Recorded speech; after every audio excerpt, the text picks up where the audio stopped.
Hi, this is Hilari. And Anna Maria. Under the marquee, reporting on our first impressions on El Gallo con Muchos Huevos. Can I just say I'm really glad you said the title than me? Well, the thing is, we are two non-Spanish speakers, and we are reporting on a kids' cartoon in Spanish with English subtitles. Which means that there's a little bit of, I don't know, cognitive dissonance going on with it. On the other hand, I think there was a lot of it that translated really well, and I was laughing a lot, so... I enjoyed it. I know the kids in the audience who were Spanish speakers had a ball. They were yelling things out at the movie screen, repeating the dialogue in Spanish and stuff, so it was a big hit with them. I had a few reservations for it, so let's go back to my place and talk it over. Okay. Un Gallo con Muchos Huevos is an animated movie from Mexico based on a popular cartoon series. Toto is afraid to sing and let loose his inner rooster, despite the encouragement of his mother and sweetheart. But when the bank threatens to foreclose on the family farm, he becomes part of an outrageous scheme to save their home. They bet the farm on Toto winning a fight with Bankiva, the world's champion fighting rooster.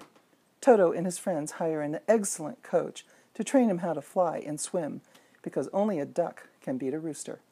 But training isn't enough, and Toto has to find his signature punch, which comes from within, if he's going to beat Bankiva. So, what did you like? I liked a lot about it, actually. It's a wonderful spoof of all the boxing movies, including Rocky, maybe especially Rocky. But there was some other stuff that I also... We have a dog pulling our microphone. Well, yeah. But I really liked the Godfather egg. Oh, God, yeah. In fact, there's a whole society with eggs and chickens that parallels the human society, but that the human society doesn't know about. So the eggs and chickens can also bet on the fights and win. And it was funny. There was a lot of places that I laughed. One of my favorite moments is when the Mr. Miyagi rooster beats the Arnold Schwarzenegger rooster. They had a lot of great boxing movie puns. Okay. What did you like? There was a lot I liked about it. I really liked the all the references to all the fight movies was quite fun, and the play on the names of the characters from those movies. My favorite part had to be the duck rap session. It was absolutely hysterical. The singers were so great, and my favorite part in there too was the Jean-Claude Van Duck, who had all the great fight moves and also did the splits. It was absolutely perfect.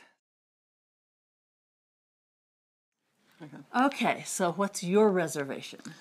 My reservation actually is the plot. It's way too predictable. Oh.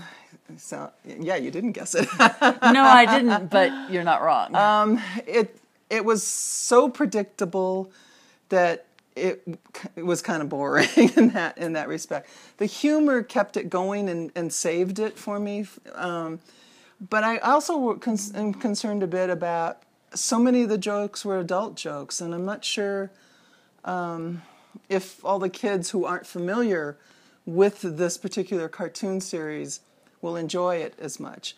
I think if they are familiar with the cartoon series, they're going to love it. I don't agree that the adult humor with the boxing puns with the movies that are classics is going to bother kids at all. It may go right over their head, but it doesn't slow the story down. I don't think they're going to care at all. They'll just take in the surface, and they're not going to get the adult subsurface jokes, but that's not going to bother them. There's a lot of play on sex, actually, for jokes. And, okay, how do eggs have eggs? I don't get that one at all. You know? There are some things in this that you're just going to have to kind of take as read as part of the universe. Yeah, you know, that one. And some eggs turn into chickens and some stay eggs forever. Yeah, and, I'm not quite sure. Yeah. And the whole, then humans are committing... Yes. Are eating all these characters. So yeah. I had problems with that too, but that's part of the universe. So it's kind of like the M&M characters in the cartoons. Yeah, it's the same sort of thing. So, yes. Anyway, it kept taking me out of the movie, those things, though. That was part of the And I problem. was able after a while to accept it. The one that I'm not quite sure of, okay, it is a fight movie, and the climax, of course, is the big fight between Toto and Benkiva. And it just, I'm not sure if the violence level isn't a little too high, because they're basically restaging, Rocky in the big 12-round fight. And it's cartoon violence. I'm not... It maybe pushes the edge Sure. a little bit. Okay. So what age range would you put this at? It depends on whether or not your kid speaks Spanish. If your kid speaks Spanish, 4 and up. Yeah. Yeah. If they have to read the subtitles. Depends on how fast they read. Yeah. I didn't have any trouble reading the subtitles myself, but I'm a 50-plus-year-old avid reader. Yeah, and that's a really good point. Yeah. Because I was thinking 6 and up, but reading the subtitles, it may take it to a 7-year-old. Okay, so how many tickets do you give it? I'm only giving it 3 tickets. I'm sorry. It just didn't quite do it for me. Yeah. I'm giving it a solid 3 tickets, which...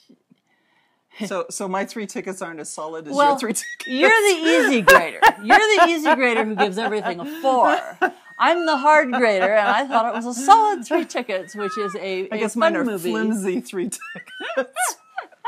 Okay. Our review, and if you liked it, or even if you didn't, subscribe to our YouTube channel and leave us a comment. Thanks. Thank you.